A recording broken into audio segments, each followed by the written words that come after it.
Zimbabwe's ruling Zanu PF party wants to extend President Emmerson Mnangagwa's term in office by 2 years until 2030. Now, a party spokesman gave no details of how this could be achieved or whether constitutional changes would be sought to enable the 82-year-old Zanu PF leader to stay on. Zimbabwe's constitution limits the presidential office to 2 5-year terms, and Mnangagwa's second and final term as president expires in 2028. Well, to discuss more on this and look at the possibilities and the constitution as well, I'm being joined by Pastor Raphael Siband. He is a former opposition MP for a Cowdray Park Constituency in Bulawayo, Zimbabwe, and a pro-democracy activist. He joins me, by the way, from Bulawayo. Good morning to you. Thank you so much, Raphael, for being here this morning. Now, how does the opposition view the ruling Zanu PF's proposal to extend President Emmerson Mnangagwa's term, and what steps will they take to ensure they oppose it? Thank you very much, and it's good to join you this morning. Look, this is basically against the will of the people. This is basically means that there is continuity in poverty, there is continuity in corruption, there is continuity in misrule. Why do we say so? This is not just a continuity of all these things, but it is an unconstitutional act, because you will recall that in 2013, the people of Zimbabwe amended the constitution and specifically put a 2-term limit of 5 years for a president. And we're asking ourselves to say, why now? And remember, Zanu PF has been in government since 1980. And if you look at their argument, if you look at their submissions to say, why is it that they want to, to extend the term limit of the sitting president with 2 years? And we are saying, what is it that you want to change? In additional 2 years, which you haven't done, which you haven't been doing since 1980. So if you have to look at it, it's a combination or an issue of trying to destroy the country. That's what we can say. Okay. Now, what is the opposition's stance on potential constitutional amendments to allow for an extension of presidential terms? We do understand that it's 5 years, which makes a total of about 10 years for a president.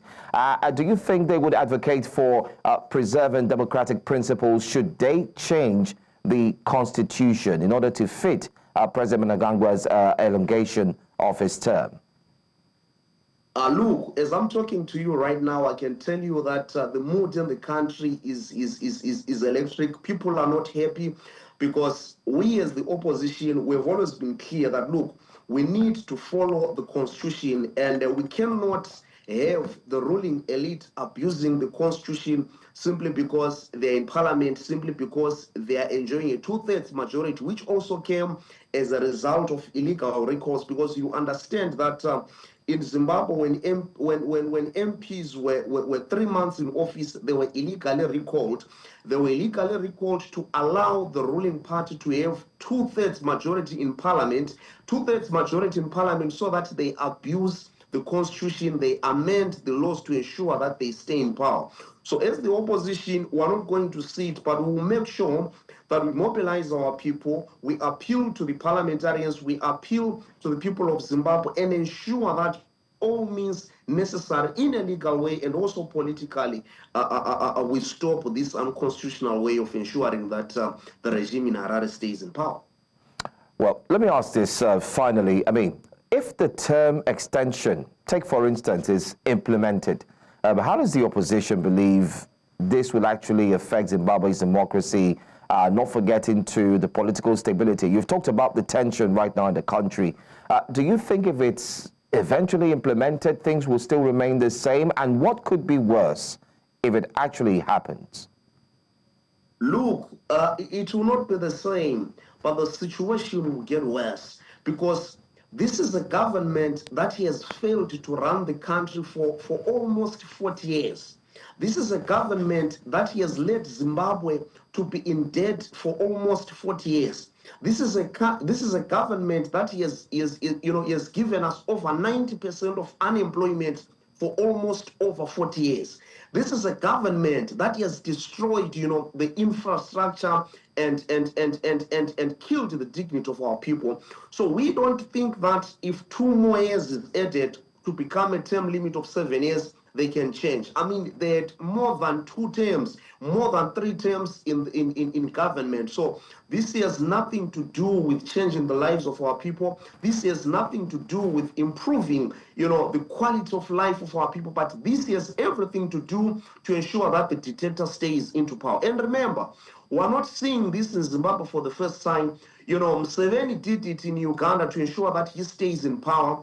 We have seen it in Chad. We have seen it in a lot of different countries where dictators, when they run off, when they run out of ideas, the only thing that they do is to amend the constitution and ensure that they continue staying in power. So this is going to be a continuation of Zanu PF's misrule in Zimbabwe, and this means that corruption continues. This means that poverty continues. This means that our people continue to suffer without the basic services that the government should render to them. And that is why every Zimbabwean, every progressive force, opposition, civil society must reject this and ensure that there is sanity and there is constitutionalism in our country. I want to say thank you so much, Pastor Raphael Siband, for joining me here this morning. Thanks for your time. Thank you very much.